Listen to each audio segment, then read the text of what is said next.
있는 사람은 바로 당무에 대한 우선적인 권한, 이게 일종의 선거에 관련된 우선권을 가지고 있는데, 모든 일이 다 당무 우선권으로 해결되는 게 아니고 지금은 민주정당들이잖아요. 그래서 각 위원회에서 결정한 사항들은 그 위원회에서 그 집단위성을 통해서 만들어낸 그 민주적 절차를 거친 것들은 함부로 당대표나 후보를 할 때도 못 고쳐요. 각자에게 유리하게 지금 해석을 하고 있는데 법률적인 쟁점은 뭔가요? 결국에는 필요한 범위가 어디까지인지, 그리고 우선권이 주어지는 당무의 범위가 이제 문제가 될 것으로 보입니다. 김문수 후보 측에서는 지금이 대선 국면에 있는 상황이고, 그리고 본인이 단일화할지 말지에 대한 결정권은 역시 대선과 굉장히 밀접한 관련이 있는 사항이기 때문에 이러한 당무의 경우에는 우선권이 발동돼서 나인 대선 후보에게 우선권이 있다라는 거예요. 의사결정의 우선권이죠. 그런데 이제 반대측, 그러니까 국민의힘 이 지도부 측의 이 해석은 아무리 당무 우선권을 가지고 있다고 하더라도 어떠한 협의체에서 민주적인 절차에 따라서 결정된 부분에 대해서는 이걸 뒤집으려면 또다시 민주적인 절차에 의해서만 가능할 뿐이지, 당무 우선권이라는 이름 하에 모든 것을 뒤집듯이 이렇게 쉽게 바꿀 수 있는 것은 아니다라고 주장을 하면서 실제 엇갈리고 있는 상황이고요. 그러한 해석을 놓고 공분하다 보니까 그러면 우리 법원의 판단을 받아보자라는 식으로 흘러가게 될 수밖에 없습니다. 네, 자, 대통령 후보의 당무 우선권과 관련한 논란, 그러니까 국민의힘 내부에서 이 논란이 이번이 처음이 아니라고 하더라고요. 과거에도 좀 전례가 있었죠? 그렇습니다. 2017년에 홍준표 당시 자유한국당 후보가 친박계 의원들, 그러니까 탈당했던 의원들의 복당을 결정한 바 있습니다. 이때에도 당 내에서는 굉장히 좀 의견이 분분했던 상황인데, 당시 홍준표 후보가 내가 대선 후보다 보니까 당무 우선권을 발동해서 이런 결정을 내리겠다라고 한 바 있고요. 그리고 2022년 당시 윤석열 후보의 경우에도 이준석 대표의 반발을 물리치고 권성동 의원을 사무총장에 앉혔던 경우가 있었습니다. 이때에도 다들 기억하시겠지만 이준석 대표가 굉장히 강하게 반발했던 상황이었어요. 그럼에도 불구하고 이 당원 74조에 규정되어 있는 당무 우선권이라는 이름 하에 이러한 사무총장의 결정이라든지 아니면 탈당했던 의원들의 복당 결정이 있었던 바 있습니다. 네, 어제 이제 김문수 후보와 한덕수 예비 후보의 2차 회동에서 이제 합의가 무산되자 국민의힘은 다음 주도의 그 단일화 여론조사를 강행했고 오늘 저녁쯤 결과가 나온다고 하는데 당 지도부는 후보 교체도 지금 가능하다 이렇게 판단하는 것 같더라고요. 그렇습니다. 왜냐하면 당 지도부가 지금 해석을 하고 있는 것은 당원 74조가 앞서 말씀드린 당무 우선권인데 74조 2항에 특례 규정이 마련이 되어 있습니다. 74조 2항을 보면요. 상당한 사유가 있는 경우에는 대통령 후보자 선출에 관해서 이 선거관리위원회가 심의를 하고 최고위원회, 그러니까 비대위의 의결로 결정할 수 있다라고 되어 있어요. 그렇기 때문에 여기서 역시도 여러 가지 해석이 분분한 상황인데 과연 상당한 사유가 어떤 상황이냐, 지금의 상황이 포함이 되는 것이냐, 아니면 어떤 절차적인 문제가 있을 때를 이야기를 하는 것이냐 라고 해석이 엇갈릴 수 있는 가능성이 있는 것이고요. 일단은 국민의힘 지도부 입장에서는 분명히 이 법률상으로는, 당원상으로는 선관위가 심의를 하고 그리고 비대위에서 의결하면 되는 것이기 때문에 우리가 그런 절차를 거쳐서 후보자를 교체를 하는 것도 가능성이 열려있다라고 주장을 하고 있는 상황입니다. 네, 결국엔 그걸 어떻게 지금 해석하느냐의 문제가 발생을 하는 건데, 이렇게 후보 교체 가능 여부를 두고 국민의힘 그러니까 지도부 측과 김문수 후보의 입장이 지금 엇갈리고 있는데요. 이 부분 들어보겠습니다. 가능하다고 보고 있습니다. 대통령 선거니까 여러분들 굉장히 이거 복잡하게 생각하시는데, 국회의원 선거할 때 후보 방에서 도장 찍어서 운전장 주고 경영한 경우도 많이 있잖아요. 여러 가지 포괄적으로 보고 있습니다. 다만 지금 하는 여론조사는 후보 단일화를 위한 여론조사다. 우리 당원 당규상으로도 후보 교체의 근거 규정이나 그런 가능성을 조금이라도 나타내는 조항조차 없습니다. 지금 하고 있는 여론조사는 김문수 후보가 절대적으로 불리한 방법으로 여론조사를 내서 그걸 근거로 김문수 후보를 끌어내기 위한 목적에 의한 여론조사이지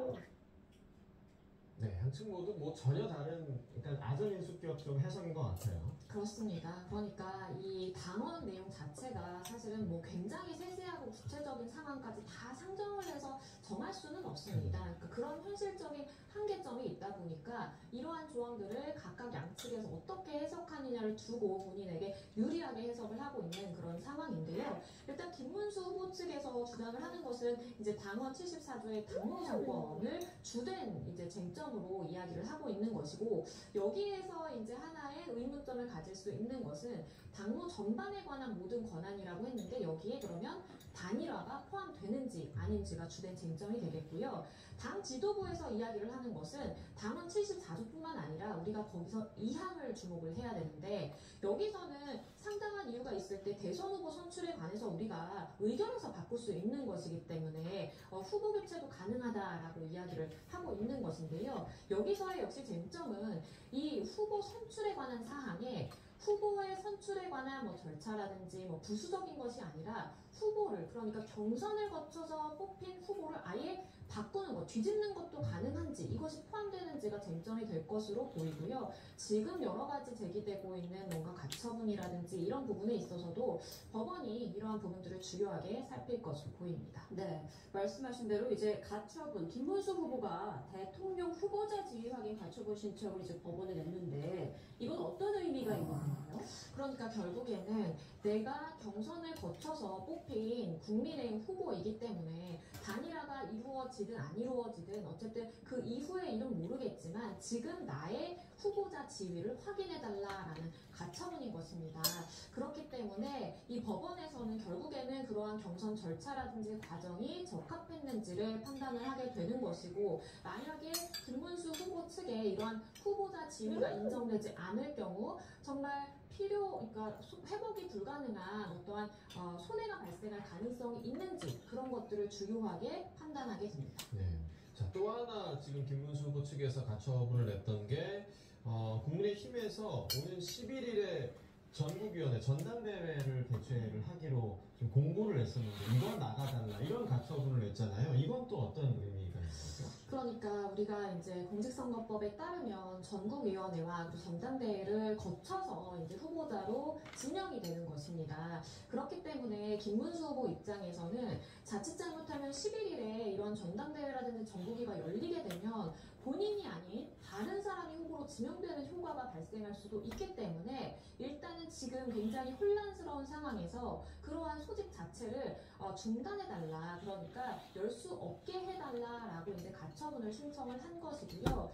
얼마 남지 않은 상황이다 보니까 법원에서는 지금 말씀드린 가처분 2건, 그러니까 후보 지위를 확인해달라라는 한 건과 그리고 전국이라든지 이 전당대회를 소집하는 것을 막아달라라는 가처분을 일단 병합했습니다. 병합을 했고 오늘 11시까지 관련 서류 제출을 받은 다음에 이르면 이제 오늘 중으로 이제 입장을 결정을 하겠다라고 이야기한 상황이기 때문에 머지않은 시간에 이제 결과를 받아볼 수 있을 것 같습니다. 네, 그러니까 두 개의 가처분 신청 결과가 한꺼번에 나올 것으로 예상되는 상황인데, 법원이 가처분 신청을 인용할 경우 혹은 기각할 경우 상황이 어떻게 달라지는 건가요?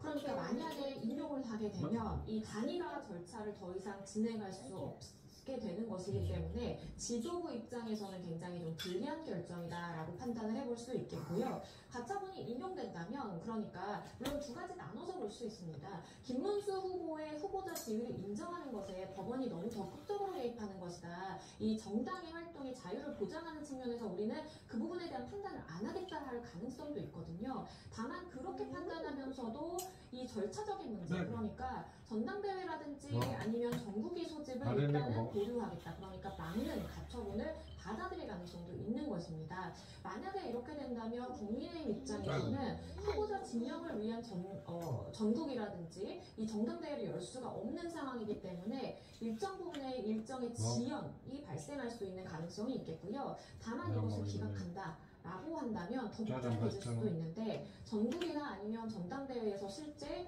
김문수 후보가 아닌 다른 후보를 지명하는 것도 가능하고, 그렇게 되면 김문수 후보 측에 가만히 있겠느냐? 아니겠죠. 이 부분에 대해서 효력을 없다라는 것을 그러니까 무효화를 확인해달라라고 또 가처분을 제기할 수 있기 때문에 연쇄적인 법적인 소송 내장 신청이 붙을 가능성이 있습니다. 자, 법원이 국민의힘 마치 결정하는 듯한 그런 모양새까지 보여질지 좀 궁금해지는 사안이고요. 일각에서는 제2의 옥새 파동이 일어날 수 있다. 그러니까 이제 지난 새누리당 김무성 전 대표가 했던 그런 옥새 파동과 관련해서 이 당대표의 도장이 없으면 아예 좀 후보 등록이 불가능한 겁니까? 어떻습니까? 맞습니다. 이게 공직선거법상에 규정이 되어 있기 때문인데요. 그렇기 때문에 김문수 후보 측도 당 지도부와 최종적으로 끝까지 날 세우기는 좀 현실적으로 어려운 측면이 있습니다. 왜냐하면 공직선거법에 따르면 이 추천서와 정당의 추천서와 본인 생략서를 제출을 해야 되는데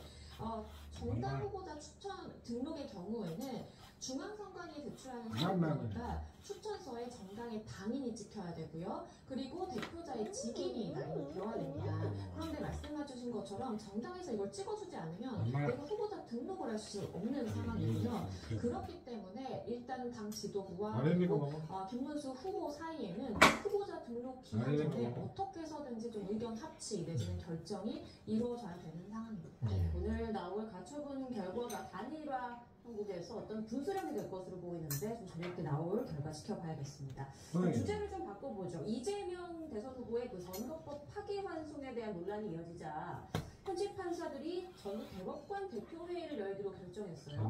맞습니다. 전국 법관 대표회의 경우에는 우리가 각급 법원에 속한 이제 판사들이 이렇게 반장 뽑듯이 대표를 뽑습니다. 그럼 대표들끼리 모여서 전국 단위로 하는 회의라고 보시면 됩니다. 2017년에 처음 출범을 했고 이렇게 법관들 그러니까 판사들이 의견을 모아서 뭐 대법원에 의견을 전달하든지 아니면 법원행정처에 이러한 논의 내용을 전달하는 기능을 하는 것입니다.